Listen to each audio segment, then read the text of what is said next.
ఒక్కసారి దీపం మేనేజర్ గారు ఆధ్వర్యంలో డిఆర్డిఏ మేడం గారు, మరి కౌన్సిలర్ గారు, శివరాజ్ యాదవ్ గారు వారందరూ కూడా వేదిక మీద ఆశీర్లయ్యారు. ఇంకా తదితర ఇంకా పెద్ద ఎత్తున పెరుగుతూ ఉంది. అంటే దీన్ని మనం ఉదాహరణగా చెప్పుకోవచ్చు. మేనేజర్ గారు శ్రీమతి ఎస్ స్వాతి గారిని వేదిక మీద ఆశీర్లు కావాల్సిందిగా వారిని కోరుచున్నాము.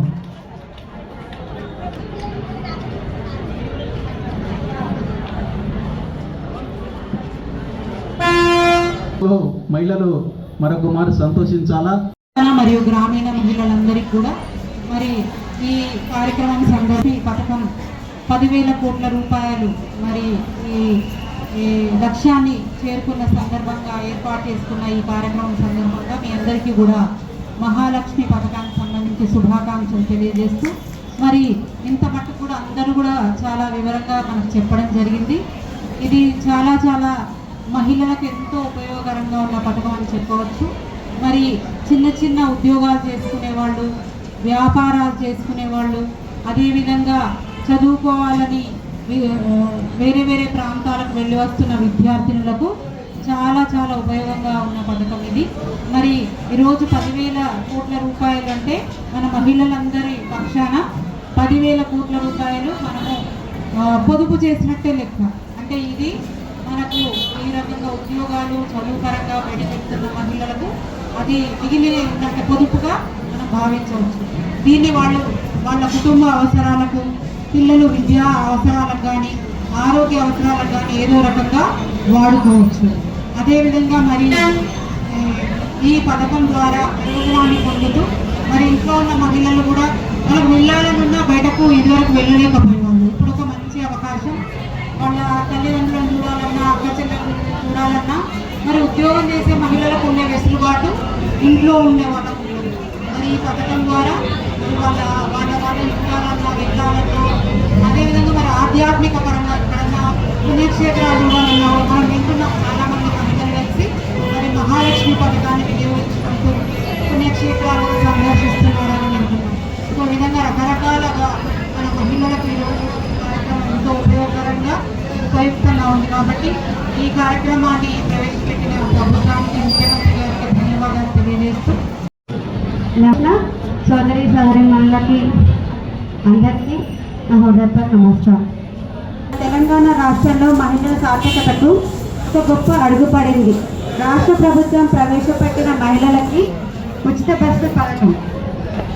ఇప్పటి వరకు ప్రయాణ ఖర్చు ఒక అడ్డంకిగా ఉండేది. ఉద్యోగానికి వెళ్ళడానికి, పిల్లలకి స్కూల్స్కి వెళ్ళడానికి, ఆసుపత్రికి వెళ్ళడానికి ఎంతో ఇబ్బందులను ఎదుర్కొన్నారు. కానీ ఇప్పుడు ఈ ఉచిత బస్సు సేవతో మహిళలు స్వేచ్ఛగా, భద్రంగా ప్రయాణించగలుగుతున్నారు. ఈ పథకం ద్వారా మహిళలకి ఆర్థిక ఉపశమనం లభిస్తుంది. విద్య, వైద్యం వంటి అవసరాలకు సులభంగా చేరుకోవచ్చు. మహిళలు బలంగా ఉంటేనే కుటుంబం బలంగా ఉంటుంది. కుటుంబం బలంగా ఉంటే సమాజం అభివృద్ధి చెందుతుంది. ఈ ఆలోచనతోనే ప్రభుత్వం ఈ గొప్ప నిర్ణయం తీసుకుంది. మన మున్సిపాలిటీ తరఫున నేను హామీ ఇస్తున్నాను, ఈ పథకం సక్రమంగా అమలు పడడానికి అన్ని చర్యలు తీసుకుంటాము. బస్సు సదుపాయాలు, భద్రతా సౌకర్యాలు మెరుగుపరచడానికి కృషి చేస్తాము. చివరగా ఈ పథకాన్ని అమలు చేస్తున్న రాష్ట్ర ప్రభుత్వానికి నా కృతజ్ఞత తెలియజేస్తూ జై హింద్. సుమారు 10,000 కోట్ల రూపాయలు మహిళలందరూ కలిసి ఆదా చేయడం జరిగింది. అంటే 10,000 కోట్ల రూపాయలు ఈ ప్రభుత్వం మహిళలకు ఉచితంగా ఇవ్వడం జరిగిందని చెప్పేసి ఈ సందర్భంగా తెలియజేయచ్చు. అదేవిధంగా కోటి మహిళలను కోటీశ్వరులు చేయడం ఉద్దేశంతోనే రేవంత్ రెడ్డి గారు ఈ ప్రజాపాలనలో మహిళలకు ప్రత్యేక గుర్తింపు ఉండాలనే ఉద్దేశంతోనే ఈ పథకం ప్రారంభించడం జరిగింది. అందులో భాగంగానే ఇందాక సారి చెప్పినట్టు ఈ స్టేజ్ మీద కూడా 90% మహిళలే ఉన్నారు. ఓన్లీ 10% జెంట్స్ ఉన్నారని చెప్పేసి గుర్తు చేసుకోవాల్సిన అవసరం ఉంది. భవిష్యత్తులో కూడా మహిళలకు పెద్దపీట వేస్తున్న ప్రభుత్వం ఏంటంటే ఈ కాంగ్రెస్ ప్రభుత్వం అని చెప్పేసి మర్చిపోవద్దు.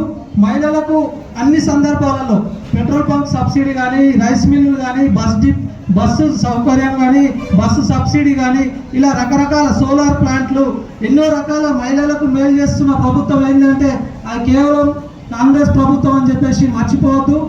మహాలక్ష్మి స్కీమ్ వచ్చేసి ఇందాక మాట్లాడిన వక్తలందరూ చాలా చక్కగా చాలా విషయాలు చెప్పారు. మనకి మహాలక్ష్మి స్కీమ్ వచ్చేసి డిసెంబర్ 9th 2023 ప్రారంభమైంది.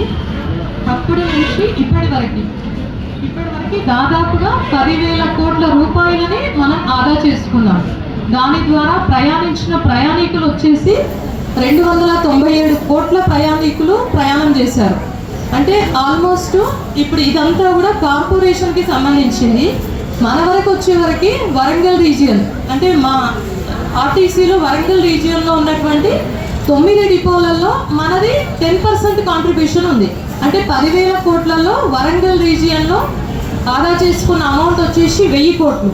దాని ద్వారా ప్రయాణించిన వాళ్ళు 30 కోట్ల మంది ప్రయాణికులు ప్రయాణం చేశారు.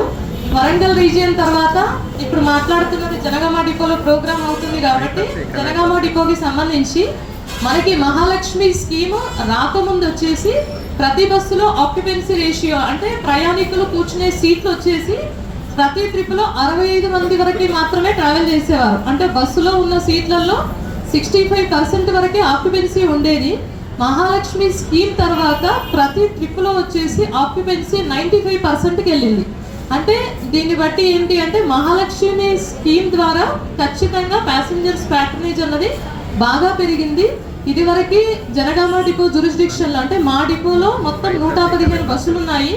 దాని ద్వారా ప్రయాణం చేసేవారు ప్రీవియస్లో 38,000 మంది ఉండేవాళ్ళు.